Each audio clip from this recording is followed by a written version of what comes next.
police in community policing, So for those of you who were around while we were doing the community policing program where Officer Juan Phillips and Officer Andrew Scott from Buffalo, New York, and we also had Vern White, who was the chief of police of Ottawa, the capital of Canada. He was the chief of police at the time, who joined us in Dominica to do that community policing training. We are here tonight. We may have a special guest. We have a special guest. The special guest all of us are special guests, but it may be a special guest that we all know that probably wouldn't expect to be on the show. On the ground in Dominica, we'll wait to see if he can join us tonight as we discuss issues that are relevant to Peaceology State. Of course, you are listening to Peaceology State here on the big station. As we already said, it's the 12th. It's the 8th day of the 12th month. It's December 8th of 2025. I'm your host, Dr. Peter K.B. St. Jean. My co-host, Patrice K.B. St. Jean, is not able to join us tonight because, tomorrow is reading day for most universities, including mine. Patrice has exams during exams week, and she is the head of an organization and some other things. So she apologized that she won't be able to join us as a co-host in our show tonight. So we'll miss her, but we certainly will do our best with her. And so we have already introduced Officer Juan Phillips. He'll tell you a little more of himself, but I'm just itching to say this. Is it 41 or 43 years? How many years have you been on the Buffalo Police Force here, Officer Phillips? 43 years. 43 years, my goodness, man. Yeah. You ready to do another 43 or what? No, matter of fact, I look to I look to bring it to the end at the end of this here calendar year.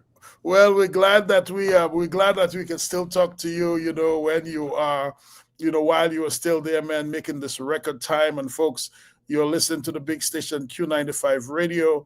I'm gonna pull up my I am working remotely, and I will get the numbers that you can call in live. It's a live show that you can. I should know this 448-3096, 448-3097. I think I got that right so far, right, Lambi? And then the overseas number is 305. So Lambi, can you tell us the numbers? I'll write it again so that I can say it over. You mind calling out the numbers, please, so that people can know we are right here live on Q95. Lambi is I'm here in Chicago. Officer Phillips is in Buffalo, New York. Andrew Scott should be joining us from Buffalo, New York. Theo Hadam is in Chicago. Lambi, can you tell the listeners again the numbers to call in? The numbers are as follow: 449-3095, 449-3096, 449-3097, 616-4257. Those are all local numbers. Mm-hmm. And the overseas or international number, 305-432-9624. Back to you. Yes, thank you so much. Thank you so much, Lambi. I see. Brother Theo Hadam, say good night to our people, man. Oh, yeah. Hello, everybody. Hope everybody can hear me pretty good. I'm just here waiting. What happened simultaneously, I got one of my guys that work for me, his car went down on him. I tried to jump it. So now I'm waiting on AAA to show up for him. But I'm on the show. I'm just sitting in my car now. I don't have no cables on it. So I'm here. You all have my undivided attention now. Chicago South Side, right? You're on the South Side? That's where I'm at. On the South Side. It's never a dull moment, man. It's never a dull moment. And I wish our listeners could see you, man. You look like you're in Alaska, man. It's cold. No, you know what happened? I turned the light on in my car. That's why I was trying to get some light on here, myself. But that's the best I could do. Sorry about that, Professor. No, you sound good, man. It's all good. It's all good. So, folks, thanks again. You're tuned in to Peaceology States here on the big station.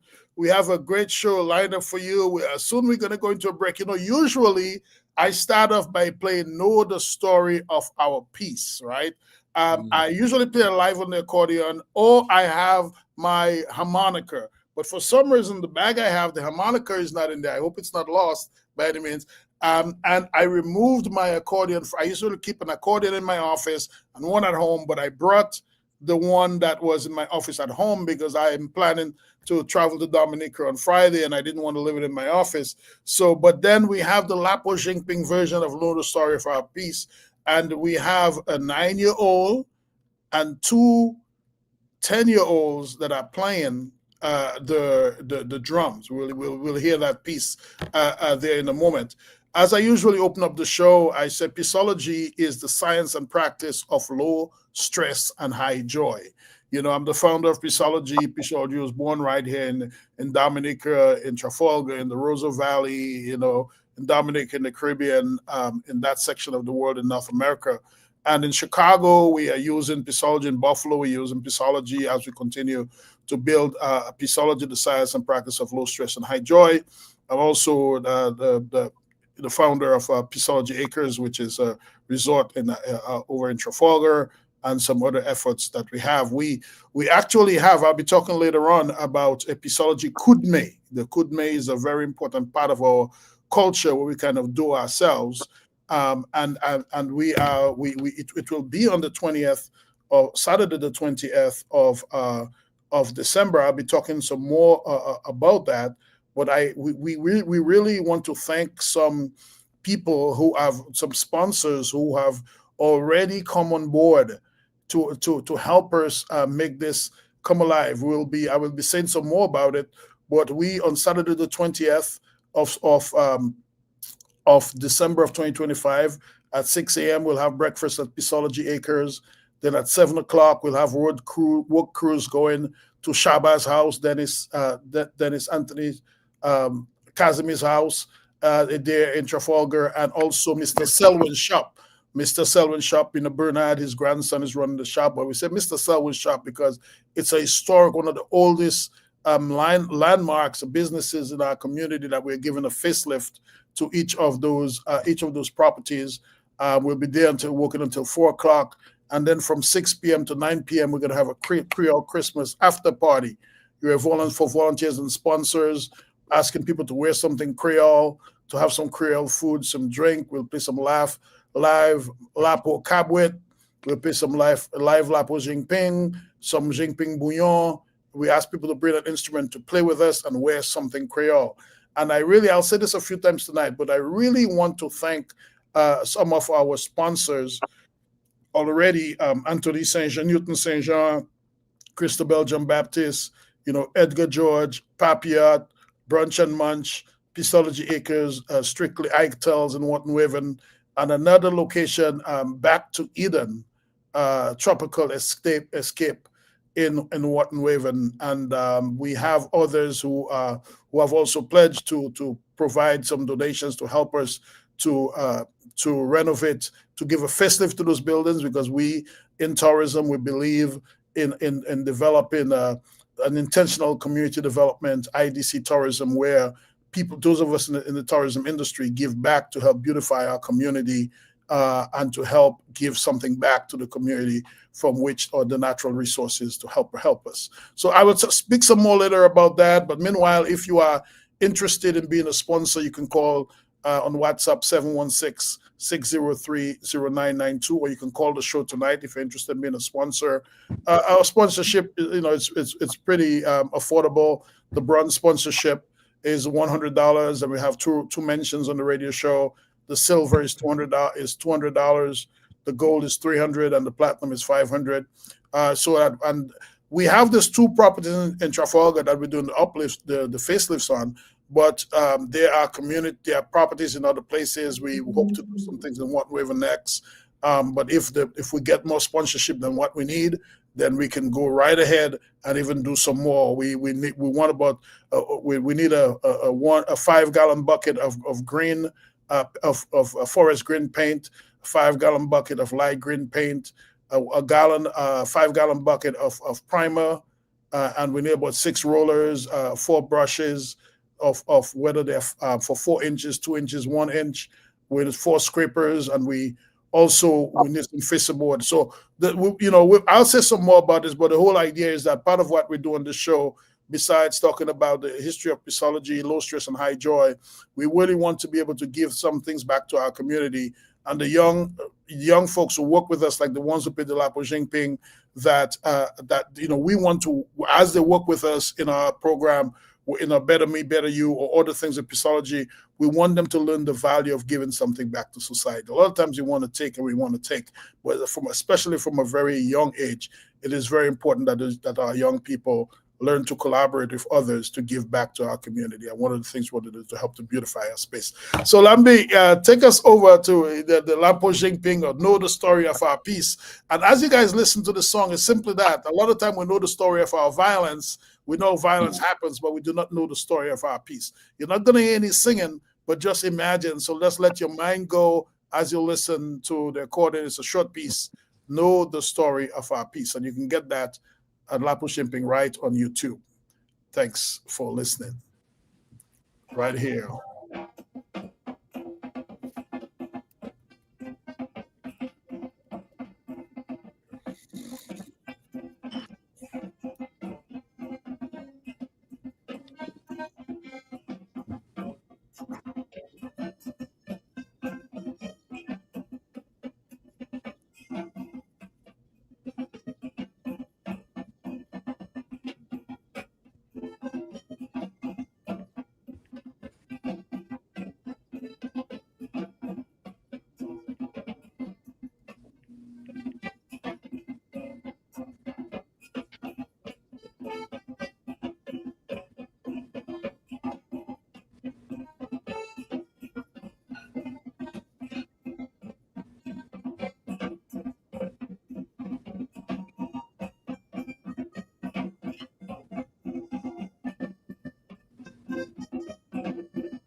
Yes, yes, yes. That was Know the Story of Our Peace, played in Lapo Jingping. Lapo Jingping is a combination of Lapo Kabwit and Jingping music. I know, Theo and Juan, it may have not been that clear to you. I mean, if we listen live on the radio station, we hear it a little clearer, or you can play back on Facebook.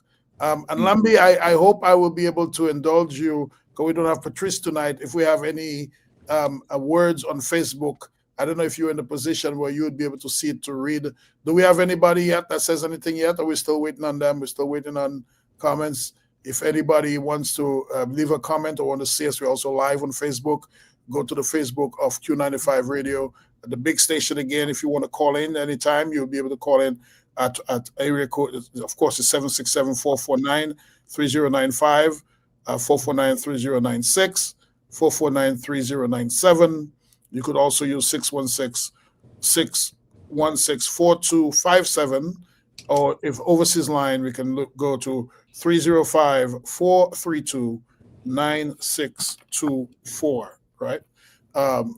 Thank you again for continuing to. We know we have some great supporters, listeners in various parts of the world. I know we have Timothy Davison, Timothy in Mount Prosper. I'm pretty sure you're probably locked in. Algie in Wharton Waven. We have a bunch of folks who listen to us in different places. Thanks so much for listening. Rachel, who's the owner of Back to Eden, and others. Thanks for continuing to listen. So now let me just introduce a little bit. I want to. So Mr. Hardeman, I know you've been doing what you've been doing for a while. Tell our listeners, we'll have some time to get a little bit down and how you do what you do, but tell our listeners a little bit about who you are and what you do. Oh, for sure. Yeah, once again, everybody, T.O. Hardeman, president of Violence Interrupters, not-for-profit organization. My organization, we work with high-risk individuals here in Chicago, and I actually train people throughout the United States as well, you know, under this public health model that we look at violence as pretty much a infectious disease type of doing our best to help change mindsets, and we address it like an epidemic. So it's more like it's more than just street outreach, working with the young guys, but we work with them to try to help change the way they think when it comes down to committing acts of violence. And you know, because it's hard, you know, you could unlearn bad behaviors. So currently, on behalf of Violence Interrupters, this year we're currently working with about maybe 120 high-risk individuals, and we monitor everything we do with them as far as helping them turn their lives around. So about 35% of the guys have re-enrolled back into alternative school systems. Another 35% they're in some kind of job training programs, and the remaining like 30% of the individuals that we work with, you know, it's a wide range of services like mental health, homelessness support, trauma support, the whole gamut, you name it. So we're doing our best to try to help build the person from the inside out. And we have a pretty good success track record working with the young people here. Some young ladies, but the majority of the young men. And also we mediate conflicts that could have turned deadly, and we mediate on the front end before any shots are fired. So far this year, we mediated around 40 conflicts where we stopped somebody from hurting somebody on the front end, which is more important to me because a lot of people can come after an act of gun violence, which we come after the fact as well to kind of help the family out, dealing with the trauma, the anger, the emotions, the grief, and all that. But our work is wide range work that we do with the young people out here in Chicago, and we've been successful. You know, it's not just about me; it's about all of us working together. But I created the Violence Interrupters back in 2004 when I was serving as the director of Ceasefire, Illinois. So that's just pretty much, and I teach as an adjunct professor at North Park University in the field of restorative justice and sociology. That's pretty much my elevator pitch, professor. Yes, brother. Thank you so much to Hardeman for joining us here. We, you know, we're always thankful to be able to have conversations with people who do exemplary things. And as we speak about having a society of low stress and high joy, having a very peaceful society, as we're talking about building Peaceful Nature Isle, you know, and as we are making those efforts, and as, you know, Peaceology is born on the soil of Dominica, and we work with it in Chicago, work with it in Buffalo, in different parts of the world. It's always good to hear from other people who are working on the front lines of creating a more peaceful society. We will hopefully be able to hear some more from you, and hopefully Duke Ackland can join us, who's a former head of a street organization in Chicago, and who's working as a violence interrupter in your program. Hopefully he'll be able to join us. I also send the information to Advisor Bo, who should be able to join us. But I know his wife died this morning, and I know it's also Bo is Dirk's cousin. You know, so through tough time. So it's a tough time for Dirk and Bo. Yes. So if he can join us now, I certainly understand. But I was glad to talk to Bo a little bit this afternoon, and we'll continue to say our prayers, and I'll visit with their family soon. How long were they married for? 40 years. 40 years, yeah. That's what he told me today. Yeah, man. I remember visiting many times. It was a wonderful woman, man. She was struggling with some things for a while, but she's not in pain anymore. And we Yeah. say prayer Mhm. for those. We have is that a caller? We have a caller. Do you have a caller on the line? A caller, you are on the big station, Peaceology State. Go right ahead. Yes, Dr. Fraser, how are you? Good. Good night. Good night. Thanks for calling us. Who am I speaking with? And what we have the pleasure of This, listening. this is Joan. This is Joan from what reason? Hi, John. How are you? Thank you for calling. La I'm doing Petite a Paradis. good. Excuse me? John from La Petite Paradis. Yes, yes. I just want to tell you congratulations on what you're doing. You're doing a good job. And you are not forgetting your roots. You're not forgetting your roots. And this is something that is so special. This is something that is so unique. When I listen to you on Monday night, I mean, you're calling the guys from what you were, you're not forgetting your roots. And this is rare, my brother. Please, please keep it up. And we promise, I think my husband is in communication with you as to us donating something to your project, and we said we want to be one of the gold sponsors. So he will communicate with you on that behalf. So Sure. thank Thanks you for very calling. much. Thank Thanks you, for thank calling. you. So, And one so, more so, thing, John, as you with us, John, as you with us, tell us uh, a little bit about La Petite Paradis. Like, when did you guys start? Because I think it is very. I will talk about Peaceful Dominica. Your company, your business employs so many people. I see so many rentals out there. There are people from Trafalgar who work in your place. Tell us a bit about the history of La Petite Paradis. Tell us about that and why people should really come and support your business. okay, I will tell you, we have our first son had gotten a scholarship some years ago to play basketball. Mhm. And we were trying to figure out how we could help him, up there.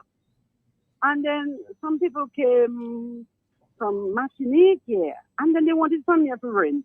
And my Mm. husband and I were just in the process of fixing a little downstairs. So we told them, well, it's not yet finished. And so they came, they watched it, they said, yeah, they want to pull up there.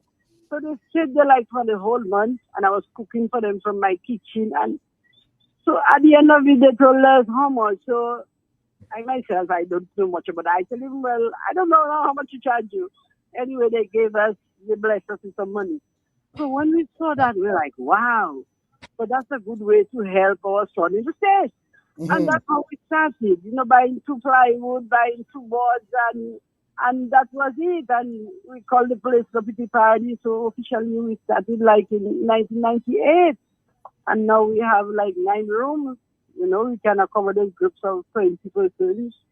We're employing people from the area. We buy stuff, we provisions and so, eggs and things. We buy from Diane, we buy from other persons. So we're trying to give back to the community. Yeah, that is what Pity Party is all about. Well, thank you so much. Thank you so much. And at Peaceology State, we really enjoy the opportunity to give organizations, companies, businesses like yourself a space for others to learn about what you are doing and support what you're doing because there are big businesses. All businesses are important, but there are so many small businesses like yours that are really the kind of the clog that run nations, that run cities and somewhere might maybe employing 2 or 3 people. I mean, you multiply that by hundreds and thousands, that's a lot. And I like the quality of the services that you guys give. I remember when I brought my wife and family over down by my buddy Tia's place, right at Tia's spa down there, and we wanted something to eat. And one of our folks was vegetarian, and they're still hooked. They're gonna come back to Dominica just for your lentils. They're gonna come back just for your lentils. And one Philip, Officer Phillips, who went to Watton Wave in the hot water, so he will tell you about his love for Dominica and how he got hooked to Dominica. But I'm so glad you were able to tell us your story because other people need to hear that it doesn't take a whole lot. Sometimes we say that necessity is the mother of invention, but sometimes it is there are so many people who have stories of just reaching out to help somebody, and God blesses them to have a good business. And you guys are world class. You guys do great stuff. If the listeners, if you have never been to Le Petit Paradis, if you have never had a meal there, if you have never stopped and go inside, go ahead and try that. And while you're there, just down the street, you'll see there shops, there are little bars, there's hot water in the village of Watton-Waven. If you haven't gone to Watton-Waven and you haven't been in the spa at all, or you haven't been to one of the spas until recently, whether it's by Tikwe Show, or whether it's by Screws, or whether it's by the Escape, or whether it's by Tiaz, or whether it's by Apicin, you need to certainly go out there and see part of what nature has to offer. Joan, thank you so much. I know I could count on you guys. Thank you. And one more thing, please tell Cecilia hello for me. The last time she was here, I just saw her for a short space of time. And she said, you need to come check me out. She said, next time when she come back, she'll come look for me. So I make sure I'll tell her. Cecilia, if you guys are worried, that's my second sister. Thank you, Joan. Love you and your family. Stay awesome. Keep on doing the great things you do, okay? And tell everybody I said hello. Thank you. You're welcome. Thank you. God bless you. Yes. So, Officer Phillips, do you remember? I know it's 17 years ago, and I know we went to Watton-Waven. Remember when we went to the hot water spa? Oh, yes. Yes. Yeah. So after 17 years, like, what have you missed Dominica? Do you ever remember Dominica at all? Tell us, man. Let me hear you. Well, I must admit, it's probably not a week that goes by that I don't talk about your home. I was so impressed. 17 years ago, I was really considering what would it take for me to leave here, the USA, and come and relocate to the island. Really? I just fell in love with what you had to offer. I fell in love with the people. It was just a beautiful life experience, and God would do that. He would place you where things become a life memory. So if nothing else, I have lifelong memories of my time that I spent in the island of Dominica. Thank you so much. And there's some stories you told me that I want my fellow Dominicans to hear. And I know your memory is so great. You do not need any of them to be helped. But I remember you told me of a story of some women that met you in the market. And you said that your call for ministry was like, so tell me about it. We could say it later, but tell me that story now. You remember? Yes, I was in the marketplace, and on an evening, matter of fact, me and Brother Andre Scott, who will be on a little later, and this woman, this older mother, I'm going to say, walked up to me, and she said, "Would you lead us in prayer?" And I'm looking at her a little bewildered because obviously we had been there for a while, but nobody knew about my ministry, that I was in ministry. And they knew that you introduced us, and we was on radio shows and that as an officer from the United States. So the mother looked at me, and I'm like, "Why would you ask me to do that?" And she looked at me and said, "Are you not a minister? Are you not a child of God?" And I said, "Yes." And I remember, next thing I know, we have like a circle of maybe 30, 40 people holding hands, and I'm leading them in prayer. So that was I was just being birthed into the ministry. So it was a lot that was still new to me. But here's the mother has saw the mark of the Father upon me. And she called me, I don't want to say she called me out, but at the same time, she made me recognize the journey that I was on in the ministry of spreading my Father's gospel. Wow. And I thought, wow, what a place that should have happened. I came back and I talked to my bishop, Bishop Matthew L. Brown, and I said, how would she know? I never introduced myself as minister. And he said it was where she was spiritually, and it was the calling of the Father that has upon your life that others would see it. Wow. Yeah. And man, we have so many of our women, our men, our people with good spirits that guide us. Yes. And we have mothers in so many ways. Not all our mothers, not all people who are mothers actually give birth to us, because we could only be birthed by one mother. And one of the greatest gifts of society is the mother that brings forth the child. And even if the mother brings forth the child and the mother cannot take care of the child as much as the mother wishes to, the mother already birthed earth with a beautiful human being. And I think it is all our responsibility to help her and whoever else is in her life, because she didn't bring the child alone. The father was involved, but the Yes. mother plays that role. And mother's mother, even when they do not have children, and I think that it is so important that when we talk about Peaceology, when we talk about low stress and high joy, when we talk about peaceful nature isle, when we talk about a peaceful world, when we talk about having people move away from killing babies. Yes. Whether you kill an older and a person who's 70 years, 60 years, 30 years, 30 months, or 30 days, you're still killing someone who was a baby, somebody's baby. It's important for us to remember the gifts that mothers bring and what we do to motherhood when we hurt each other. Yes, sir. And Yes. with that said, we'll take a little break and listen to a song from our friend Ayub Moransi, who's going to sing the song "Thank You, Mama." And then on the other side of the break, we'll talk a little bit more, and callers can continue to call in. But Lambi, let's listen to "Thank You, Mama" by Ayub Moransi as we are in this space, and thank all mothers for all the great things that they continue to do for our society, Yes. for our people, for our peace all over the world. It's very important that we recognize that and see mothers, not just those who bear children, but even those that guide like they guided you. Amen.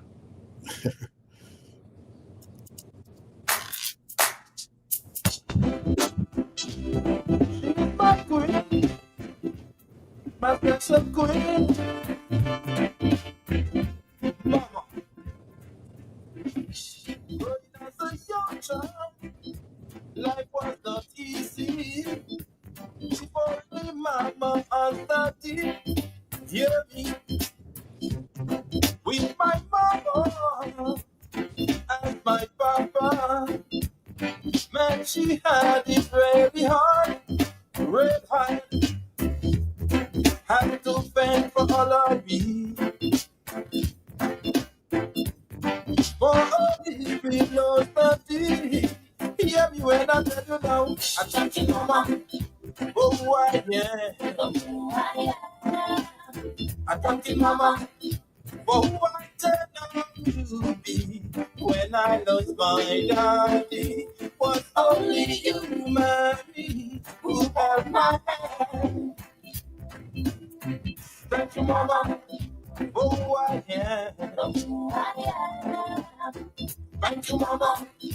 Oh, I turned out to be when I lost my daddy. Was only you, mommy, who held my hand.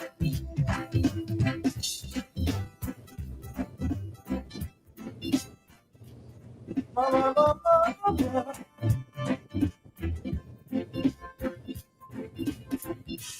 I owe it to you. Respect is my due. You got the almighty and of me. Hear me.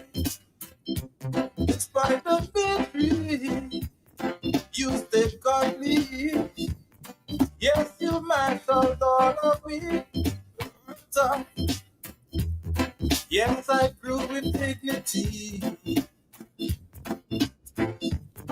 Though I never had that deed. Hear me when I tell you now. Thank you, mama. Oh, I am. I thank you, mama. Oh, I turned out to be when I lost my daddy. Was only you, mommy, who held my hand. Thank you, mama. Oh, I am. Thank you, mama. Oh, I turned out to be when I lost my daddy. Was only you, mommy, who held my hand.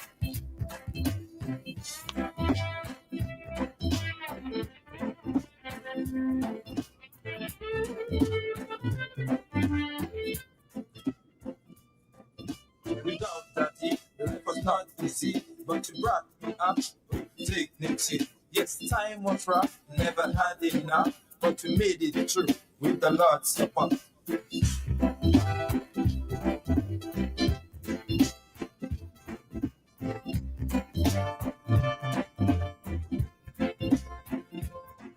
Through the storm, through the night, you stood like a rock. And when the strong wind blew, I was never lost. And when you disciplined, you were very rough. But thank you, Mama, it was good for us. Thank you, Mama, for who I am. For who I am.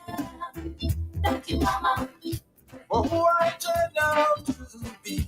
When I lost my daddy, was only you and me who held my hand. Thank you, Mama, for who I am. For who I am. Thank you, Mama, for who I turned out to be. When I lost my daddy, was only you. Yes, yes. Thank you, Mama. Thank you, Mama. And you know, Officer Phillips, I was just thinking when you said this, you know, because you know you referred to the senior as a mother, as a mama, you know, and Yes. idea, you know, of mothers guiding us. I just thought that song just came to mind. Does that song? Well, I don't know how much of it you were able to relate and how much you were able to hear and the spirit, but I hope you felt that it was kind of timely. Can you tell us a bit? Well, I'll ask you to tell us a bit about to think about a bit about what you experienced when we were doing the community policing training in Dominica. And as you know, there are some community policing efforts that are going on in Dominica now. But before you do that, I wanted to ask you, Mr. Harriman, I know you do violence interruption and so on. How do you experience community policing in the work that you do? Well, how do you experience it in Chicago? Oh, no. We have a real good relationship with community police in the Chicago Police Department. And as a matter of fact, what happens is every time an incident occurs within one of the targeted areas that we serve, we get a notification from the police department as it relates to the incident. So we all work collectively in our efforts to kind of like heal, number one, help heal the community, and number two, to try to get support for the victims immediately. So community policing, I think, is very important to the work that we all do. And it's, you know, sometimes when you're working on the streets, not having such a close relationship with the police is pretty much the norm. But in this case, we've come a long way, put it like that, with our relationship with the police, because it's not about us telling on people. We don't have that kind of relationship. But the relationship we do have is we share, like when we have an event outside the community, we had a police there to kind of patrol, you know, the events, and sometimes the police will come out and speak to some of the young guys as well. Contrary to popular belief, you have some police officers that have good relationships with some of the young guys out there in the community. So everybody plays a role, but community policing is part of the strategy. And we attend community policing meetings, monthly meetings. They call them beat meetings here on the south side and west side of Chicago, where they discuss what's going on in the community and how we can all help one another. So that's my experience. And as a matter of fact, I used to work many, many years ago, Professor, when they first started CAPS, the Community Alternative Policing Strategy in Chicago. I was one of their first community trainers many years ago. So it's all about problem solving. And if you get like a rash of crimes in a certain area, we all come together as community residents, faith-based leaders, police department, business leaders, and we do our best to kind of solve the issue with community policing strategy. So I have a wealth of experience, you know, working in the community on every level, especially with all facets of the community, Professor. And community policing is very important.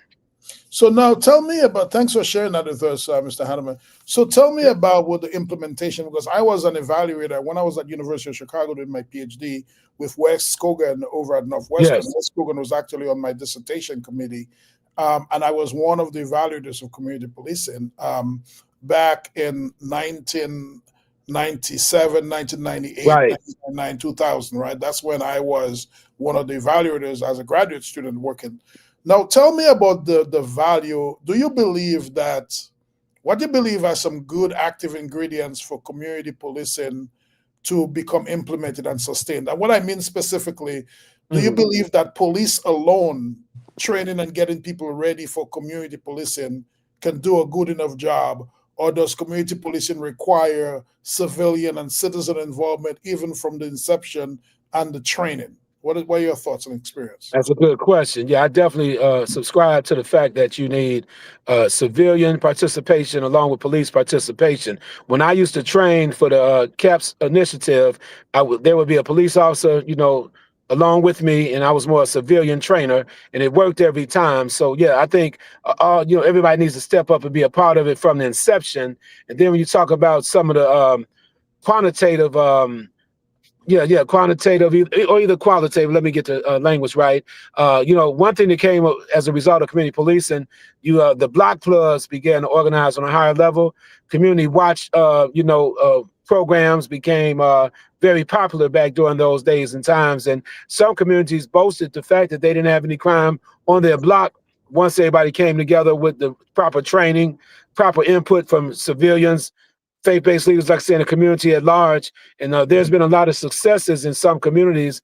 See, when community policing first came about, you had a high-level concentration of guys selling dope on a lot of blocks throughout Chicago's west, south, north, and east side of Chicago. A lot of drug dealers out there. And you did always had a lot of gun violence, but it came about because we wanted community members to step up, because the notion the police cannot do it by themselves. So that's how I look at community policing. But the civilian participation is you cannot overlook that. There has to be a civilian component to it all the way, because if the people do not trust the police, at least they may trust Mr. Johnson, who lives on the block, or Miss Brown, or whatever, Mrs. Brown, somebody that lives there, and it might be more buy-in from the community, because it's all about buy-in from the community. You cannot have community policing without the buy-in. That's just the way it goes. And we trained for a few years, and I believe the program, I remember West Skogan evaluating some of the community police initiatives, and I guess from my memory, they produced some results. Some empirical data came about to look at the fact that community policing did work in some case or another. But I think the drug game was a little bit too strong to actually really rid some of those communities of so much crime. See, you're talking about the crack epidemic hit strong, people making a whole lot of money on the drugs, and the gun violence goes alongside the drug business. And it might have been too much for some communities, because a lot of those communities now have been devastated from the failed war on drugs, actually. And so that's my take on community policing. But while it was going on, it was pretty popular. You had people all the way from the superintendent of police, commanders that attended beat meetings, detectives, all hands on deck. That's what made it pretty good with the community, from my experience. Thank you so much for this, Mr. Hanneman. And Officer Phillips, I know 43 years, and I think if you look up community policing in the Buffalo Dictionary, your face should pop right up because you work as a school officer, man, your whole career. You probably have the longest community serving. All police officers serve the community to some degree, but you are, people know you, probably call you Mr. Community Policing, as they may call Mr. Hardeman, Mr. Ceasefire. So that's Mr. So tell us, what's your response to what Mr. Hardeman told you about the reality of community policing in Chicago? How does that relate to Buffalo? Do you agree with him about the need for that collaboration? Tell us. Very much, and you hit it with that word, collaboration. One of the things that is a theme that I go by is that we are better together. We are better. So when I'm hearing what you're doing, brother, in Chicago with your outreach program and your community outreach and reaching, and all I kept hearing was, this is what we're taught. This is what we taught from the faith base. And I lead that, what I do as a school resource officer in the second largest city in the state of New York. The public school alone is about 36,000. That has nothing to do with the charter schools that's coming in or private. And what I try to do wherever I go is I live by that. We are better together. You're right. I tell people 44 years ago, the reason I became a police officer was I witnessed police brutality in my community against my people on a Martin Luther King Day celebration.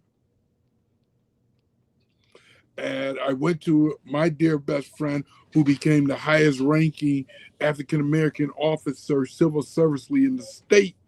And he was a lieutenant at the time. And I went to him and Is said, that McCarthy Gibson? Is that McCarthy Gibson? no, his name was Battle, John Battle. John Battle, I know John. Yeah. Yes, he became a civil service inspector, the highest rank in the state of New York. And I remember going to him and I'm saying, I just witnessed some brutality and some brothers and sisters about ready to get arrested, and they didn't deserve it. Short story was, me and him have been together since we've been kids. And he said, so what are you going to do about it? I said, what do you mean? He says, I'm telling you, we need better officers and we need black officers. That was on a Saturday. We were celebrating Martin Luther King Day celebration here, Juneteenth. That Monday, I went and signed up to take the exam, and that's 43 years ago, and I haven't looked back. That's so good. I tell people, it wasn't the economics. It was, I got to get in there to make a difference. Yeah. And I had to make a difference, especially among a city where we didn't have that many officers of color, and we didn't have that many males. And so now our numbers is much better there. Now, you know, somebody asked me, 43 years, you're getting ready to retire. What do you remember the most? I said, when I came on, there was 2 African-American officers that was wearing a white shirt and a gold bar. One of them had to have been my childhood friend, John Battle, was a lieutenant. The other one was an African-American female, Captain Marion Bass, who was the first African-American to be assigned to a precinct in the state of New York. Because a lot of times what they do is they give you other clerical roles, even though you have ranks. And I can look back now and say we got black commissioners, black captains, black inspectors. We have come a mighty long way in my 43 years. So that's what I gravitate to, is now throughout the community and the city, we can see people of color who holds supervisory rank, and we all work in the community. Because guess what? I come from the same neighborhood. When I tell kids, you know, in the schools, I say, you got to understand, I walked the same streets you did. I don't want you to think I came from some suburban area and I don't know what's going on. I worked the same streets. I realized the value of education, and I realized the value of a community. And that's what I stand for. Thank you so much for sharing that. And I know as we speak, there are a lot of police, young people who are looking for careers. And I may sound biased because I'm a U.S. Army veteran. I'm a soldier. I'm a man of uniform. I may sound biased because I train police officers, and I know a lot of great people who are police officers and who are uniform as security guard and who are uniform as soldiers. And I know there's police brutality. I know there's police corruption, but I know there's some great human beings who join police departments to make a good difference. So if there are any young people who are listening, you know, don't cancel out the idea Please of being able to be a man or a woman in uniform, to be able to serve in this great profession, to be able to help make our world a peaceful place. And as I'm saying this, here goes another one of Buffalo's finest, right? He looks like you guys should see him. He looks like a wizard. You know, he has he has that beard of a sensei, man. Andre Scott. And you know, guys, those of you who are listening to our radio show, if any of you participated in our community policing initiative, in our outreach, whether you were in Grand Bay, whether you were in La Plaine, you know, whether you're in Trafalgar, whether you were in Salisbury, so many Roseau, so many places that the Kalinago territory, so many places we showed the movie Lessons from Homicides, the Buffalo Story. And I had 2 police officers with me 17 years ago, Officer Juan Phillips and Officer Andrew Scott. If any of you remember any of those officers, call in the show and tell us what you remember about their presence, of what they helped us while implementing and advancing community policing in Dominica. Officer Scott, even if you are a real estate Mongol now, I'm still going to call you Officer Scott. How are you, brother? Doing well. Thank you for allowing me to be on your show. Appreciate it. Yeah. So tell me, what are some of your, introduce yourself a little bit and tell us what are some of those leftover memories you have of Dominica of 17 years ago. But again, tell our people who you are, brother. My name is Andre Scott, Officer Andre Scott. I'm retired now, unlike Juan.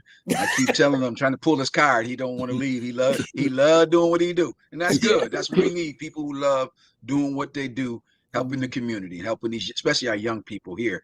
And so, but I was a police officer for 20 years, 19 little years, over 19 years.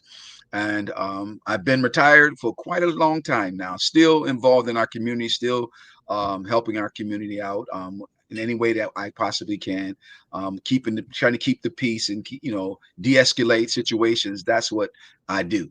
And so, and I'm very excited to be on your program. As far as what I remember from Dominica, is I was in them clouds. That's what I remember.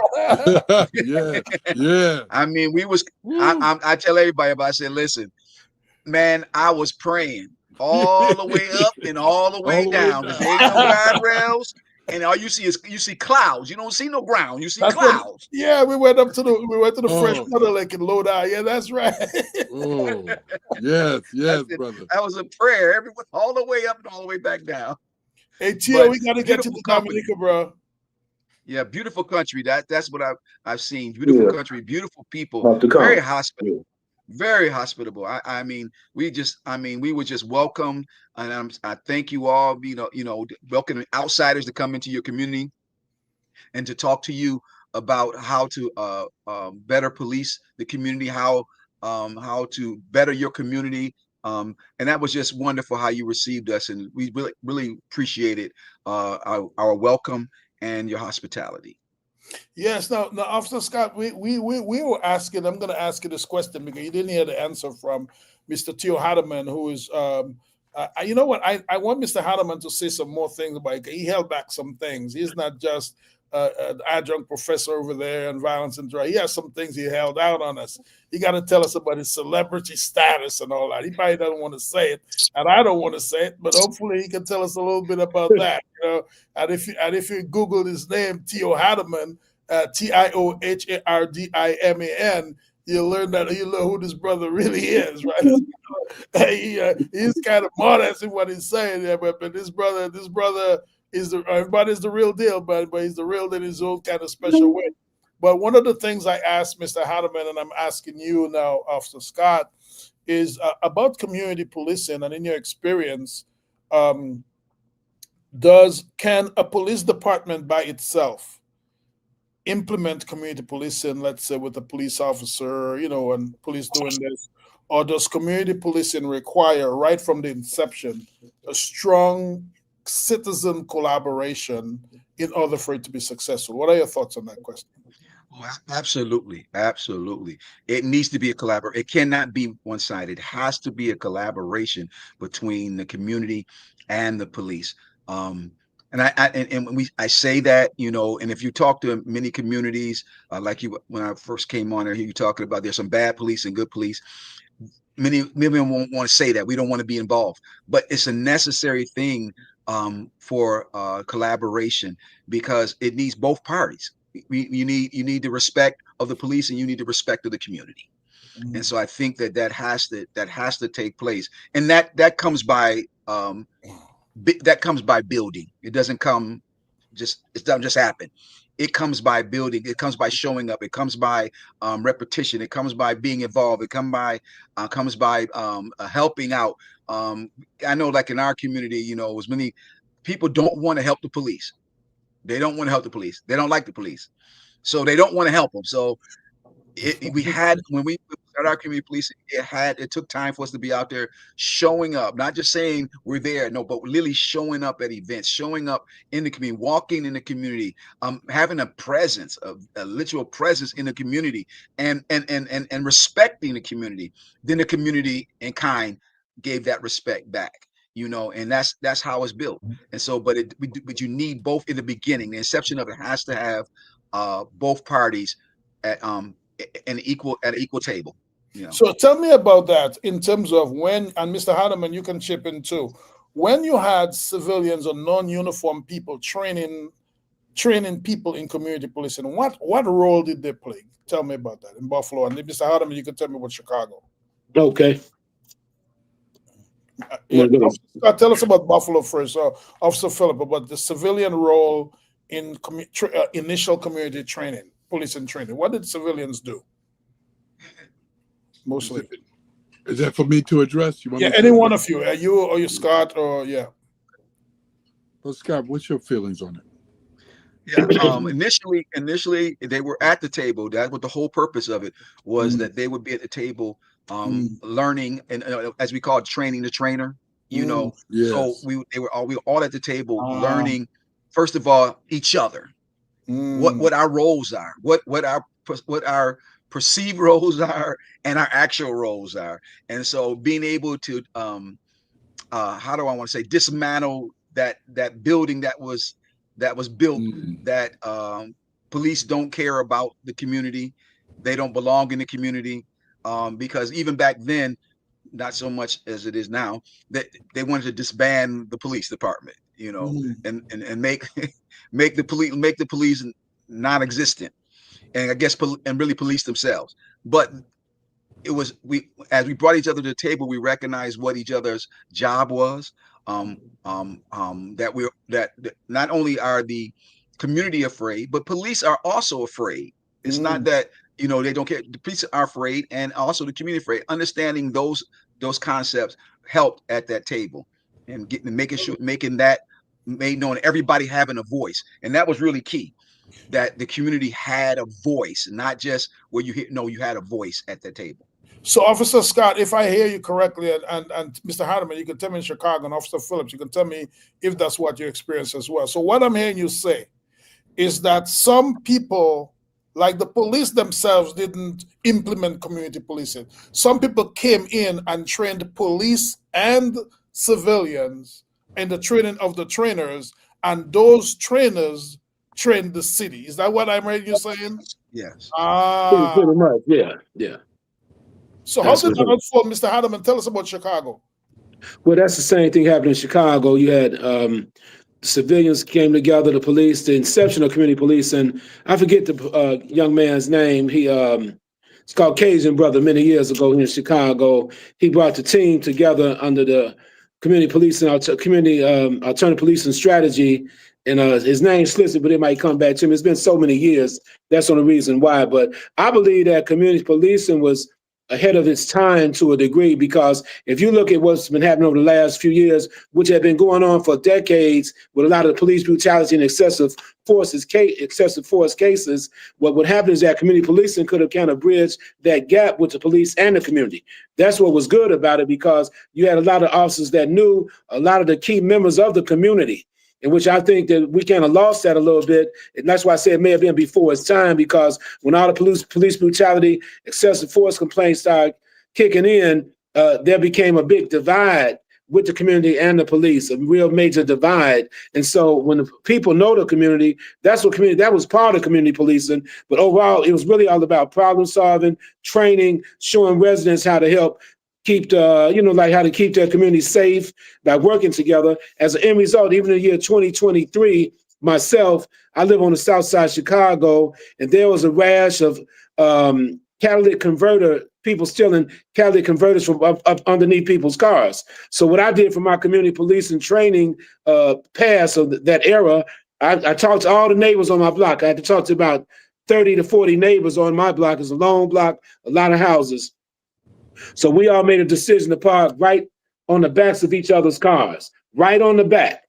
It was hard to get out the parking space, but the guys that were still in the catalytic converters they could still go on the side of your car. It was a little bit more work for them because they had to get up under from the back. So we didn't have any catalytic converter thefts on our block for a long, long time because they couldn't get in, So I took that as a problem-solving training myself. It was orthodox training, don't get me wrong. It's just I met with the people in the community and we came up with a solution to catalytic converter thefts on our block. And it actually worked.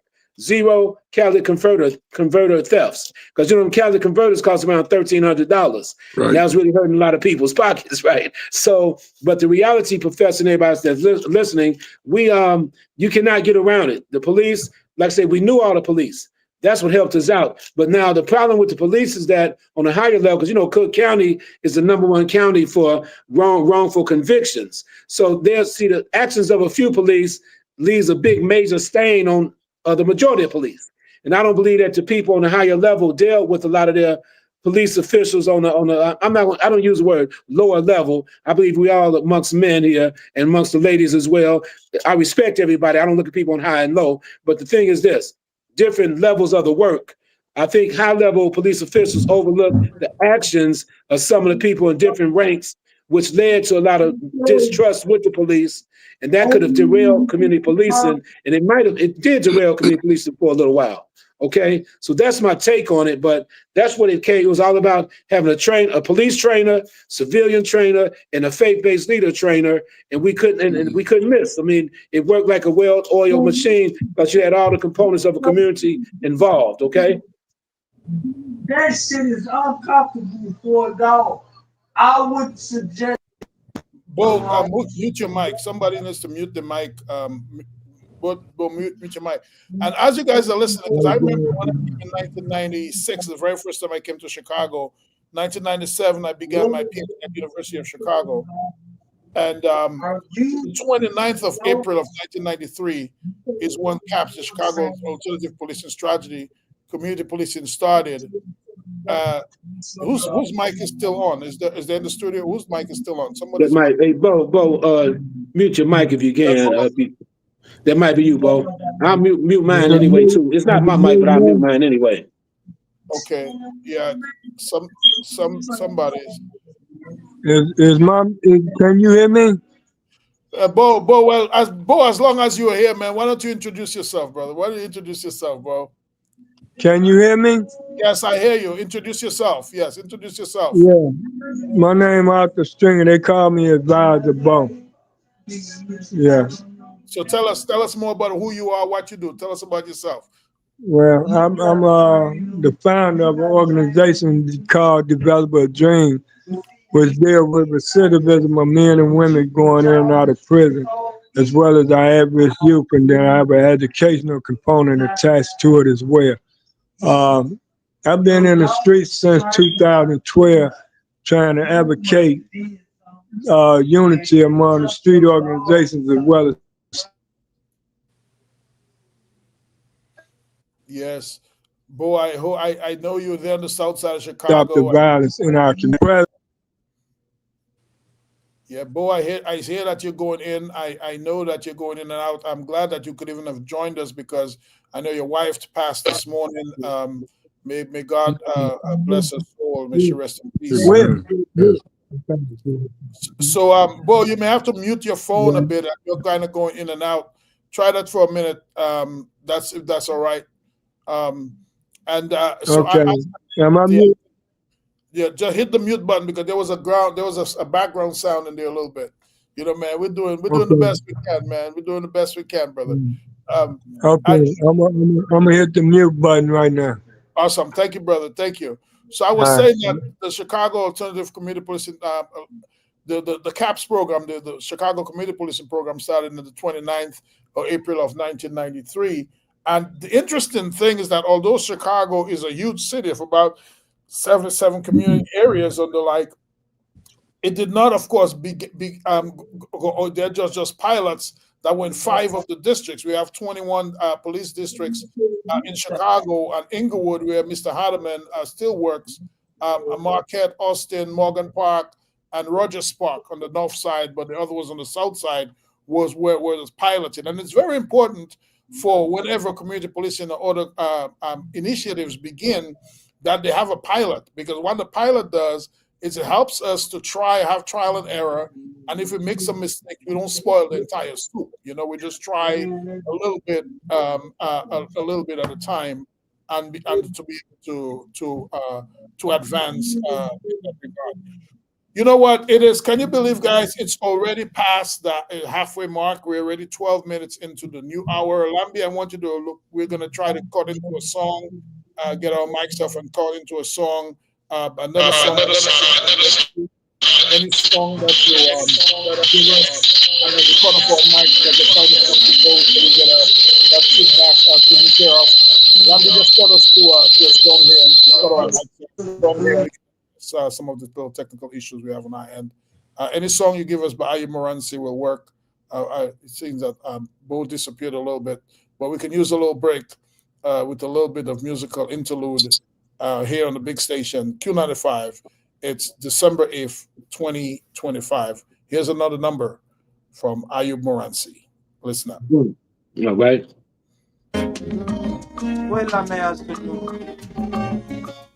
Si nous aimons les noms,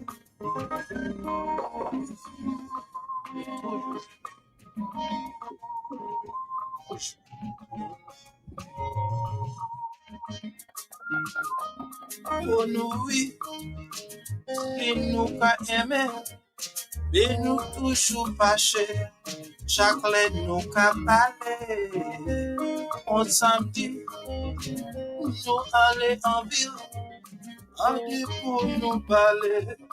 Tout nous bien fâchés. Si nous dit, nous aimons y'en et l'autre, tout pour nous aimer, pas n'état pour fâcher. Si nous dit, nous besoin y'en et l'autre, c'est pas pour nous fâcher, pas dans nous qu'à parler. On l'autre jour, nous allons dans la fête, Anti pour nous danser, nous la bien fâchée, nous aille coucher, Anti pour nous chauffer, tout nous bien fâchés, à même mon petit waché. Et si nous dit, nous aimons les l'autre, tout pour nous aimer, Anita pour fâcher.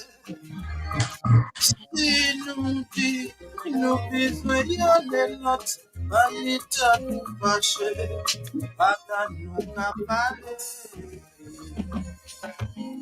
I wanna love you, I wanna love you, baby. I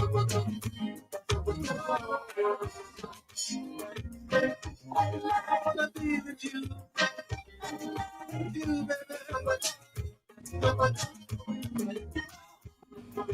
Si nous dit, nous aimons de l'autre, tout pour nous aimer, Anita pour fâcher. So now I know Officer Phillips and Officer Scott. I know you learned a little Creole in Dominica 17 years ago, but I mean I won't try to give you a quiz. So you probably wonder what the song is saying, and Mr. Halliburton. Basically, the song was saying, if we say that we love each other, it's like we should not have time to be vexed. Like, why are we so upset with each other? If we say we go to the dance, but we're not dancing, we go to dinner, but we're not eating, but the whole idea, is that if we say that we care for each other, there are certain things we should do and certain things we shouldn't do, basically. So that's what the song was saying there in Creole. As we because the whole idea is about how we can create a more peaceful world.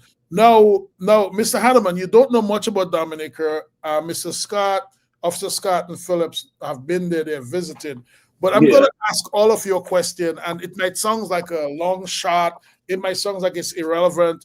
And maybe some of the people who are tuning in, who are listening to Dominica or listening to our station, can call us. People overseas can call and let us know what your thoughts are to this question.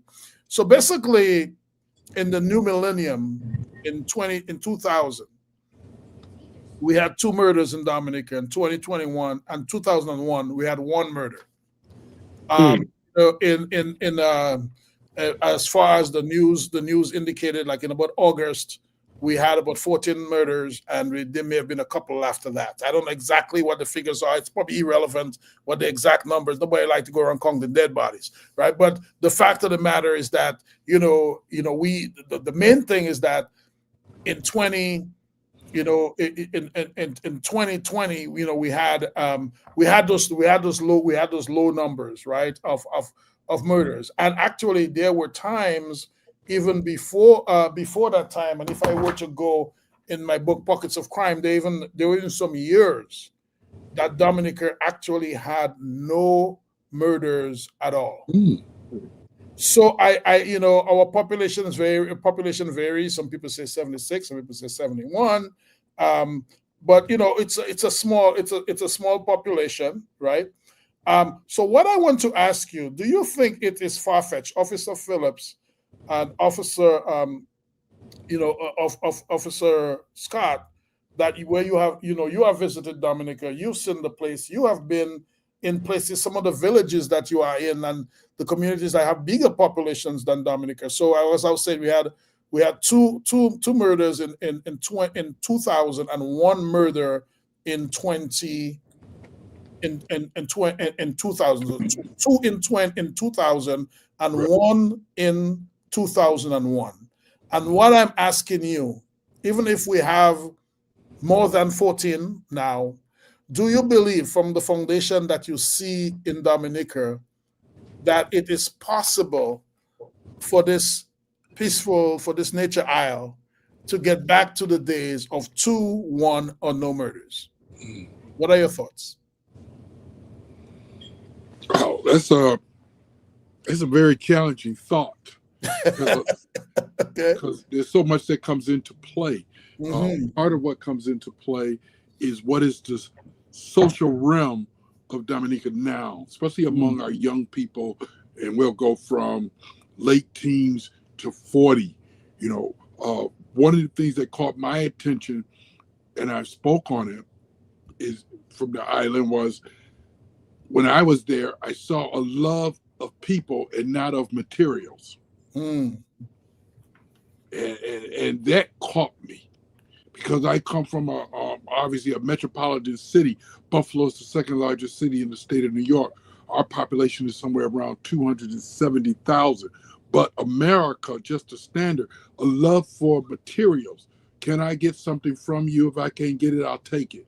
Now, I go to Dominique, to the island, to your island, and what I caught me was the love of people. This is what we offer each other. I remember touring with you and people saying we didn't lock our homes up. We didn't bar our homes up. And that constitutes the love of how do we handle, because everybody, you're going to have challenges. You're going to have disputes. But how do we handle that when we exhibit love towards each other? Can we get back there? I would have to say, what is the social climate of the young people there? And when I say young, I gave that age group between 20s, maybe going to 40. What are they there? We understand the seniors already have planted the seed, but the seed got to be nurtured, and then it has to be harvested. Who's doing the harvesting? Thank you for that response. And you say, well, tell me more. Let's fill in the blanks.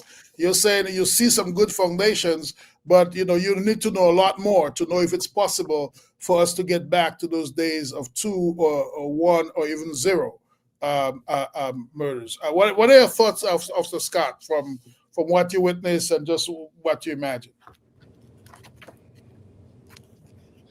Yeah, I agree. It's a lot of variables, and today, like you said, in our society, and the human society, it doesn't matter where you're at anymore.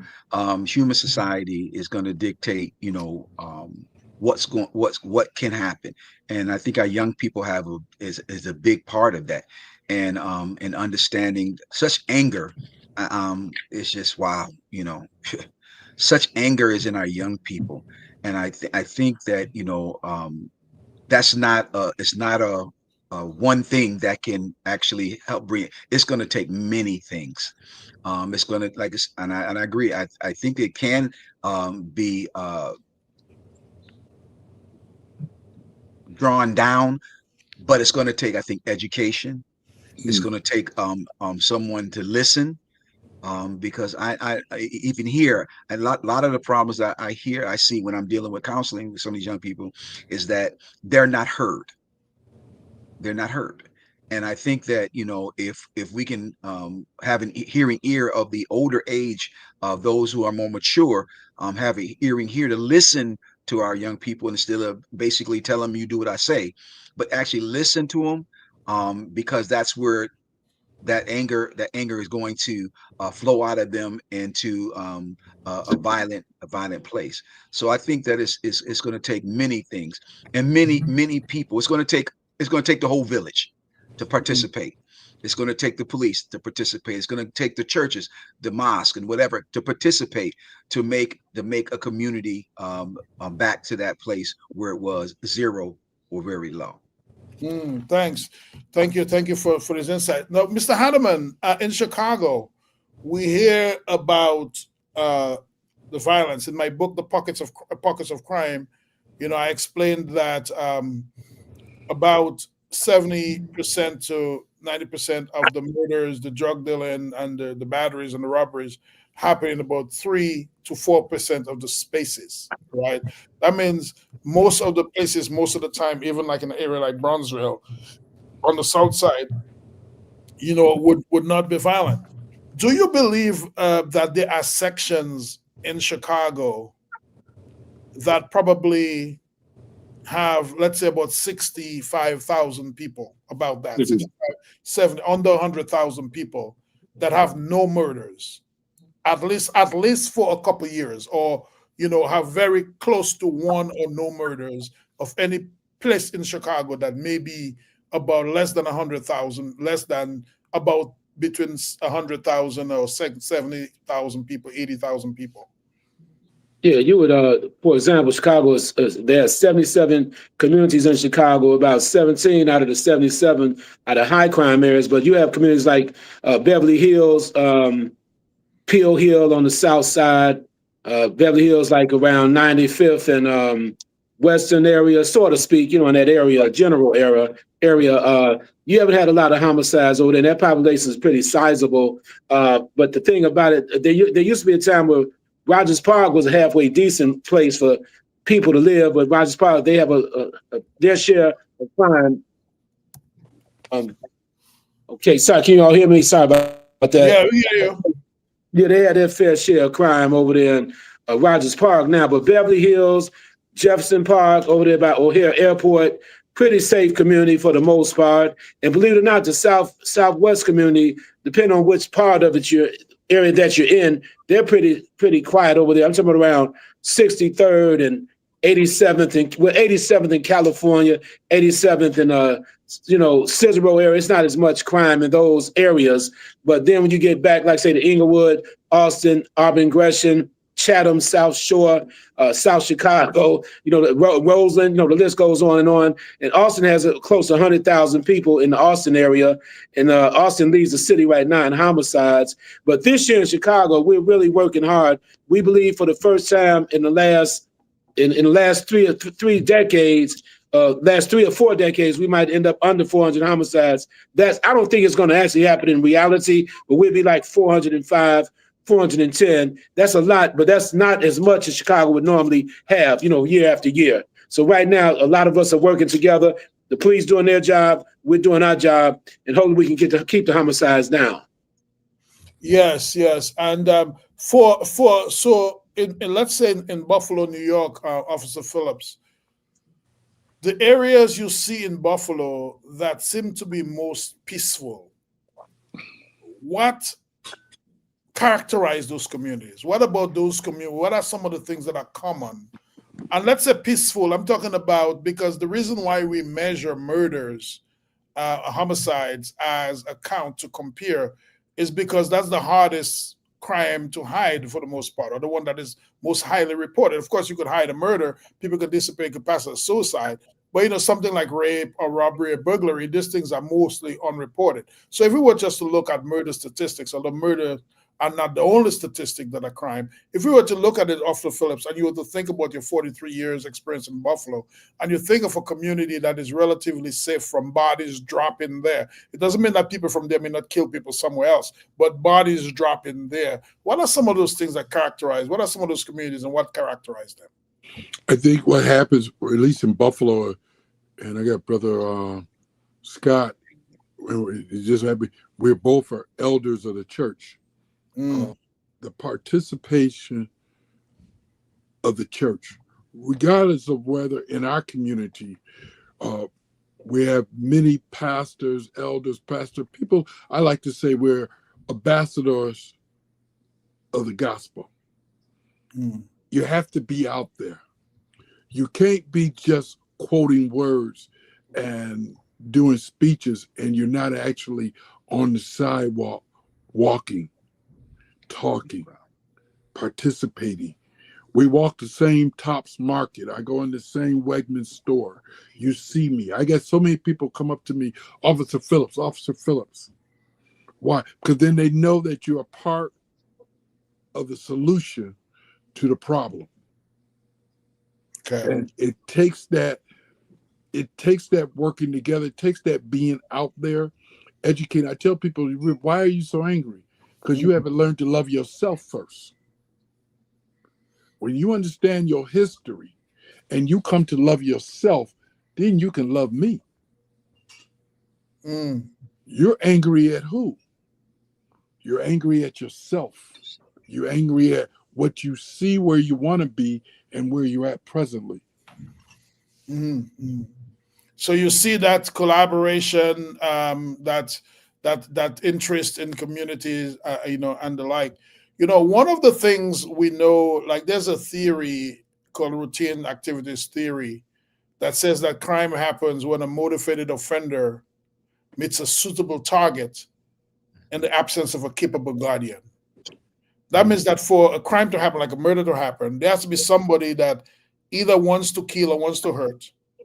There has to be somebody suitable for them to land that hurt to. But if there's a guardian that is present, that makes that motivated offender and that suitable target less likely to result in a crime, right? But if there's the absence of a capable guardian, then there's a higher probability that that motivated offender can find a suitable target in a probable location. You understand? Now, one of the things that I want us to talk about here before we take another break is about the idea of that motivated offender. Officer Phillips, I remember when I was in Buffalo earlier on this year, you gave me the example of somebody you had committed a murder and they were close to the train station or something like that. You cut up to them and he was running away. And you said, or may have been a murder or shooting or whatever.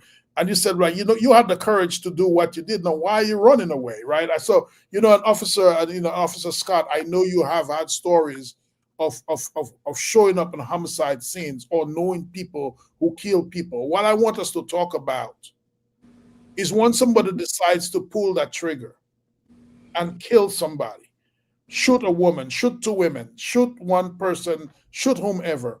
What have you learned about the last minute of that other person's life, the last few seconds of that other person's life, where that killing became imminent? Mr. Hardeman, I want you to think about that question. And as you think about that question, I really want to remind our listeners that we are talking to Officer Andrew Scott, Officer Juan Phillips of Buffalo Police Department. Officer Phillips, 43 years, still going. Officer Scott, maybe he was about to retire when he was here 17 years ago, so he's probably close to 50 years. He might be retired. He's still looking young as ever. And he looks like Wicks with that beard, actually. You don't know who Wicks is, but the listeners would know who I mean. When a light-skinned brother with that big beard, he looked like Wicks. And Theo Hoffman, who we still got to know about the superstar here that has been holding out a few things on us. But, we got to know a little bit more about him. So we're really talking here about Peaceful Nature Eye. We're really talking about the question of 17 years ago, this gentlemen were here. We're helping with the implementation of community policing. They have great ideas and experiences about Dominica. Mr. Hadderman, hopefully you can visit Dominica this year and so on. I did. Talking about the prospects of making Dominica a peaceful nature isle.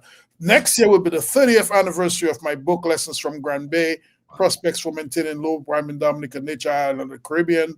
And it will be actually the 20th anniversary of the book and the 30th anniversary of the research. And then we are asking 30 years after doing this work, what do we have to say? And we believe, or I believe, that we can develop peaceful nature isle. We believe that there are years when Dominica had no murders or less than 3 murders. We can see those glory days again. And we are wondering, how do we chart a course to be able to get there? Is that even possible? And how do we chart the course? That's what our show here is about tonight. There's some big announcements that we'll be making down the road. We still have hopes of having a special guest hopefully show up here. I won't tell you who the person is in case the person is not able to make it, but we're expecting another special guest to join us. But again, you're on Q95 Radio, the big station. If you are on the overseas line, it's 305-432-9624. You can reach us.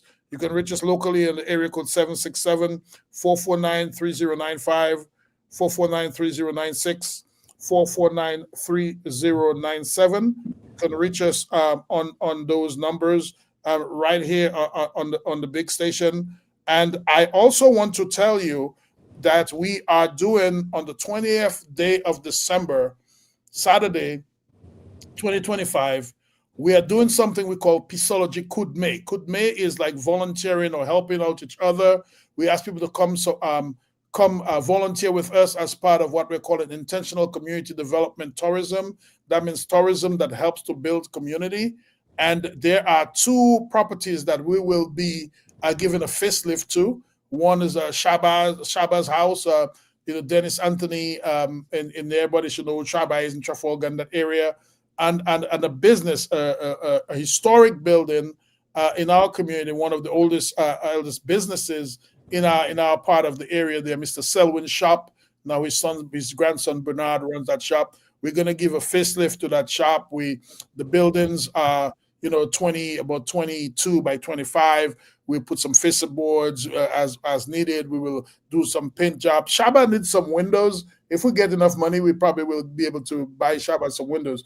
But we want to at least give his outside, patch up the wood and paint it up. We are looking to have about a 5-gallon bucket of green of forest green paint.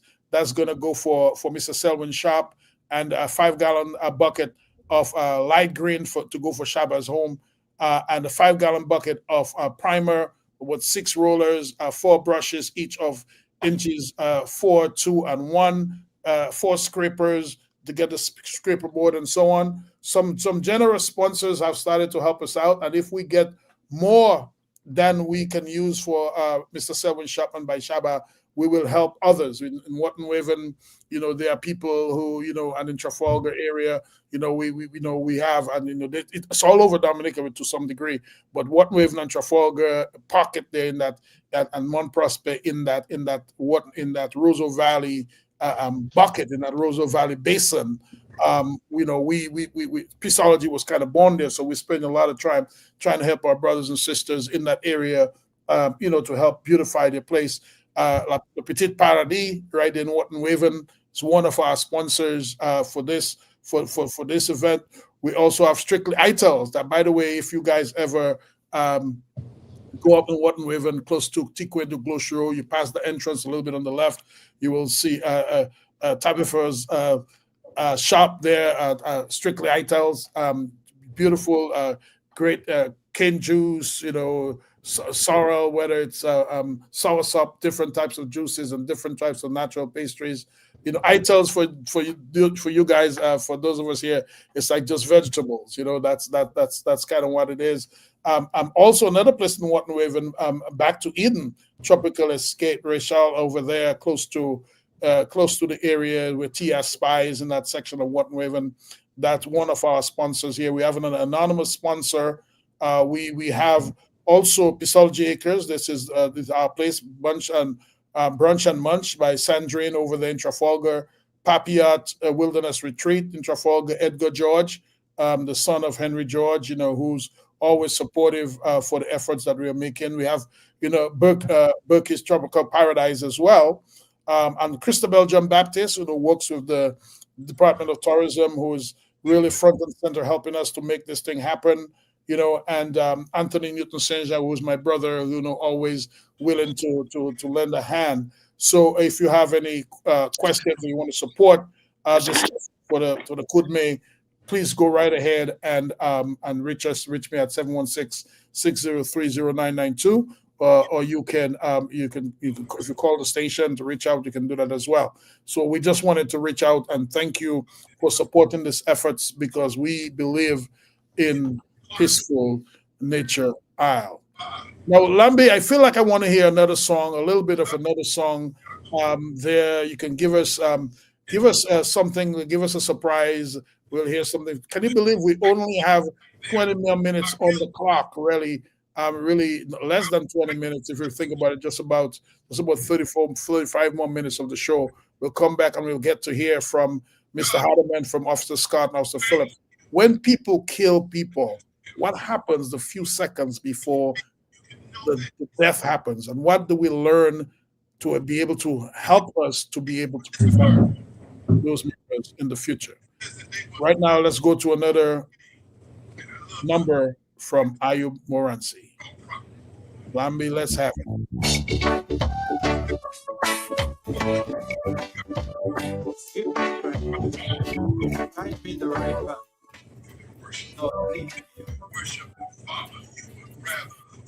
I rise, I fall, the passage of life, as time passes by, with your life, lead me on,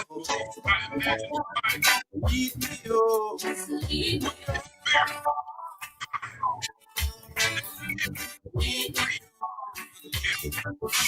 lead me on.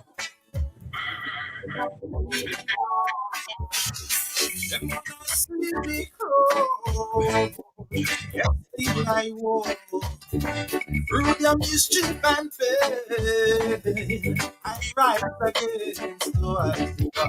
Lead me on, lead me on, lead me on, lead me on,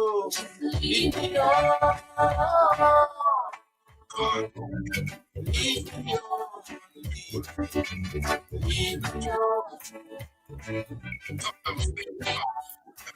The valley, over mountains, I the God, lead me on, through the narrow path of love, lead me on, lead me on, lead me on.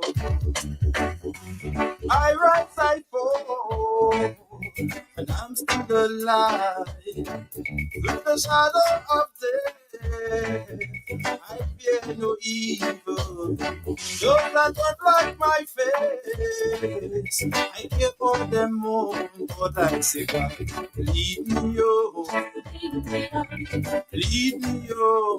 Lead me on, lead me on, lead me on, lead me on. Over mountains I say, God, lead me on, through the narrow path of love, lead me on.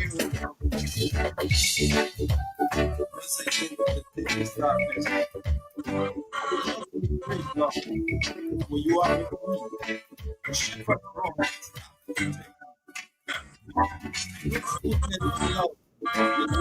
All of my life.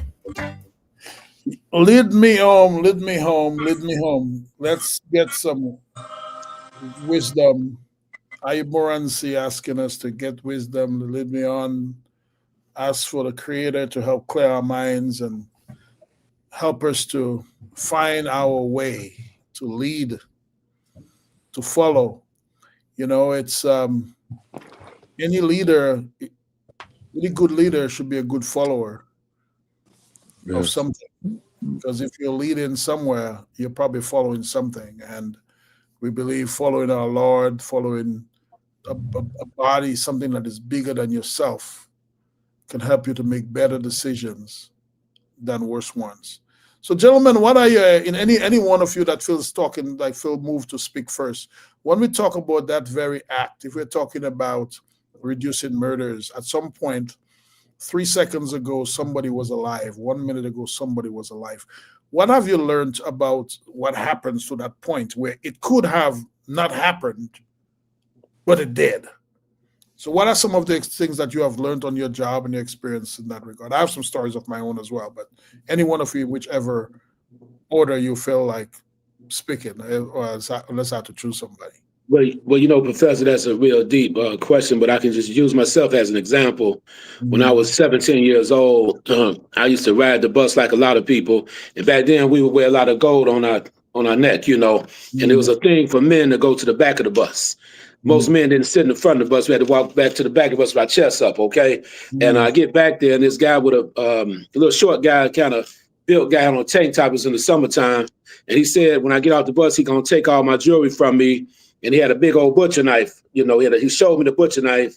And I had a zip gun. You only get one shot with a zip gun, Professor. It's a 22 bullet, and the gun might break on you after you shoot it. It's like it fall apart in your hand, right? And I'm telling this, it's just a true story. But so he kept his word when he got off the back of the bus. Before I left off the back out the back door of the bus first, and he came right behind me, pulled a butcher knife up. Bam! I shot him right in his stomach with the zip gun, okay? And I'm saying in a comical term now because, I done got over it over the years, but you got to put that real strong man look on your face when you shoot somebody, Professor, like, that look, right? My hand was sweating and stuff. And if you would have saw me right after I shot him, you would have known I had shot somebody because I was nervous. I had never shot nobody before. But in that situation, I just brought it up for the record. I was 17 and it was more like self-defense. Don't get me wrong. But I heard the guy holler. I have to admit, I heard him holler so loud, man, because I guess the 22 bullet might have traveled up in him, and because I shot him low, I didn't shoot him high, I shot him low. And only thing I can tell you in that situation, it was do or die for me. It was do or die, literally, because he pulled the butcher knife up, and the way he had it, I knew he knew what he was doing. He knew how to use it. I can tell the way he had it. I got to pause and laugh for a minute and I have to go back in time. But anyway, when you talk about the gun violence and a person could have been there, I could have been dead. I don't really know what happened there because I ran. I don't think he died, but, I ran off the scene, right? But the moral of the story is it's tough. It's a complicated question because what happens is that the mind, I've been around killers all my life. Let me just say that. I know the mindset of the psychopaths. And what's crazy about a psychopath, which they're crazy anyway, and a sociopath, is that if you got a certain relationship with them, they'll put you in another category in their mind. It's crazy. It's real talk, because I got friends that they'll kill you just if you say the wrong thing to them. But if you cool with them a certain way, they'll tell you, you my man. I don't look at you that way, but him over there, I get him. So it varies. And see, when you talk about it, people get shot. Okay, matter of fact, and I'll say this and I'll let it go. I just had to mediate a conflict. It's fresh last week with two students at an alternative high school. One guy was 19, one guy was 17. They got into it about a granola bar. The guy had a granola bar on the cafeteria table, and the other guy took it and said, it's mine now. They got to throwing hands at each other. The other guy lost. He went and said, you know what, I'm going to kill you, man. And he had a gun. He said, I'm going to kill you. I got called in, and this one, if I coulda, woulda, coulda, situations, and I got in there, and I ain't going to lie to y'all, and I ain't going to fake, Professor. Because I know both of the young guys. I said, you know what, I want to beat y'all up myself, man.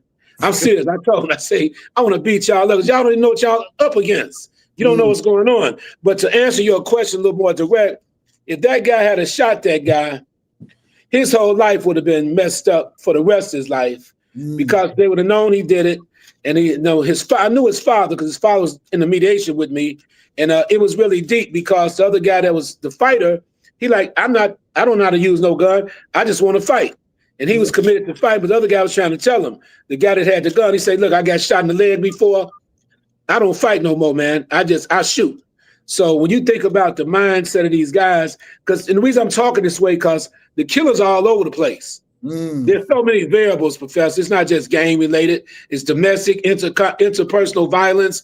You name it, man. It's like, you looked at me the wrong way. As petty as it sounds, you looked at me the wrong way. You looked at my woman. You said the wrong thing on social media. So it's just hard. It's because to know what's in that mind, the mind of the killer is like, you disrespected me, and I'm gonna deal with you this way because you disrespected me a certain way. But most common people not gonna kill nobody for what you might say out your mouth. But on the streets, it takes a whole nother meaning. And it's kind of tough. That's my best response for you for my self-experience. Yeah, because, thank you so much. Yeah, thank you so much. And what I'm hearing from you is that there is no one situation that results in somebody dying. Sometimes they can die out of self-defense. Sometimes they can die. They thought they're killing a lot of people. I said, be careful. In the military, they always tell us that, man, be careful of the fight you start, because it may not be yours to win. There you go. Fight you start, because it may not be yours to win, because you never know. I mean, our soldiers, people would make those mistakes sometimes, man, and you touch that wrong skinny dude, man, and before you know it, they're out. I mean, it's really that's the thing. So, officers, what are your experiences with that? Scenes that you've showed up on, things you understand, in terms of those last minutes. What happened to make? There's something equation I put together. As a matter of fact, I wrote it down, and I tell, because I work with young people all the time. What happens when emotions meet reality? Reality is going to give you your answer. We react a lot on our emotions.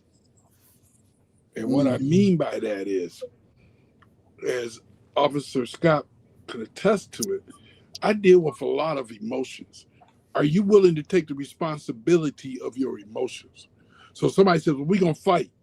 And I say, okay, so he ain't so swift on his feet. So when he goes down and hit his head and don't get back up, who takes responsibility for his life? Your emotions led you. The reality is he's not getting back up off that floor. That's right. Now, where are you going to be? Oh, now your liberty becomes important to you. Everybody wants their liberty. Because I find very few people are standing there saying, I committed this, I'm going to acknowledge this, I'm here. But what I try to do is get people, we as a race, we got to stop reacting. We got to stop acting on our emotions. Because your emotions will bring me and Officer Scott to the scene. Oh, I just thought we were just going to go out in the back of the schoolyard and have a fight. Okay, so he fell down and hit his head. What, you think some judge is going to hear that y'all decided to get the granola bar off the table and you decided to go out in the back and have a fight? We got somebody that didn't get back up. That's the reality. And there's a price for that. Wow. Are you willing to give up your liberty? Yeah. For a granola bar? Come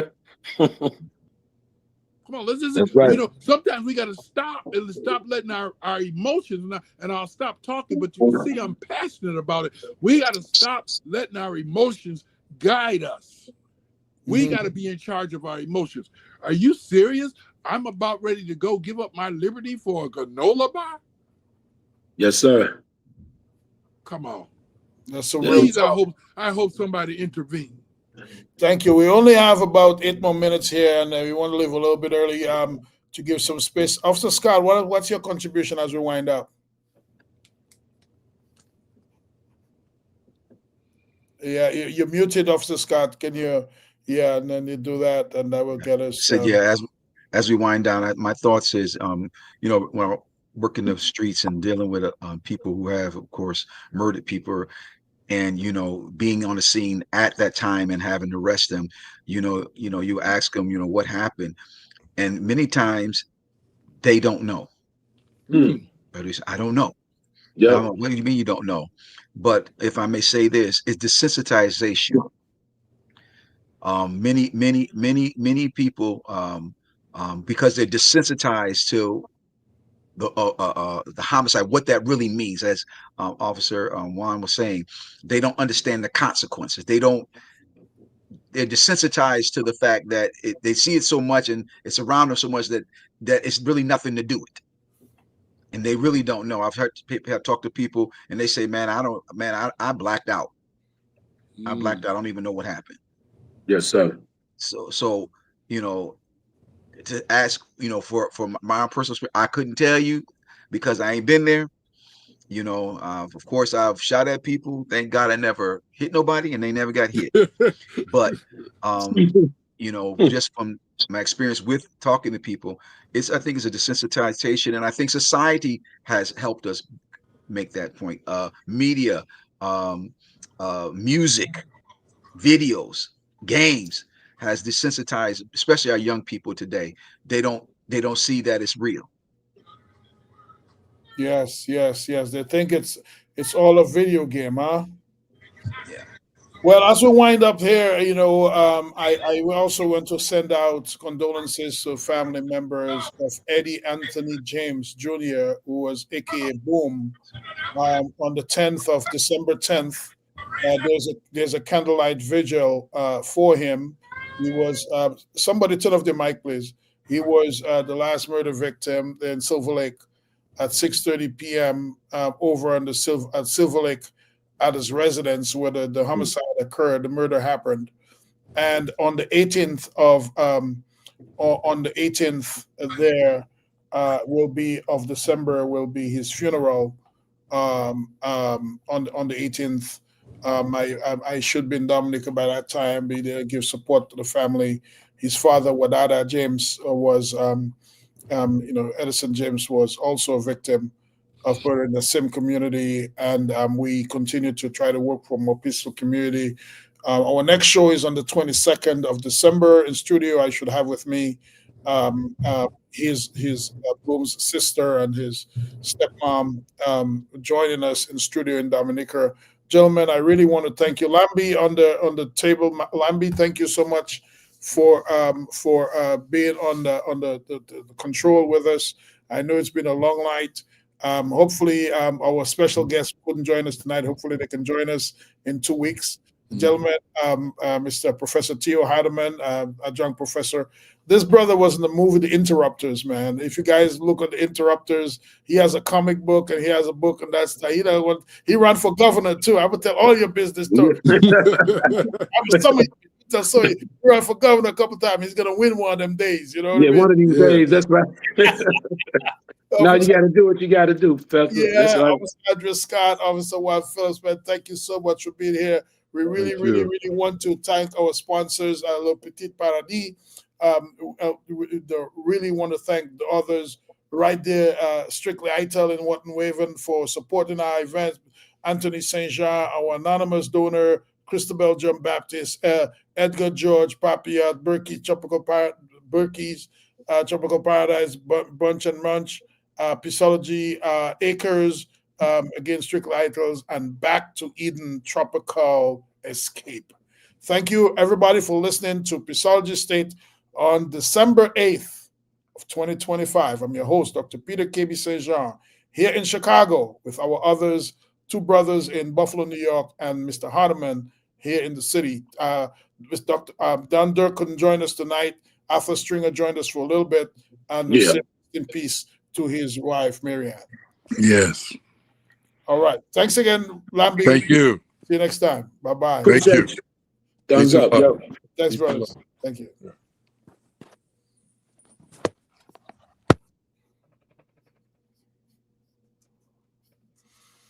Lambi, I don't know if we had anybody on Facebook, but I guess. We had Greg Baptist that showed up just a while ago at 9:59. What did he say? Good evening to all. Merry Christmas and a Happy New Year. Okay. Thank you. Bye-bye. Right. Okay. Thank you. Bye-bye. Good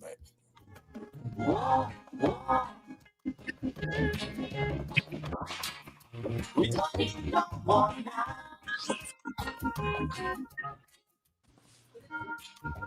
War. What we need is peace and love. You think parents dying, children crying, calling back to war. He preaches no more. The leaders talking, but doing nothing. Only young men, they sent to slaughter. Checking Israel, checking Lebanon. Children abandoned because of war. War. We don't need no war now.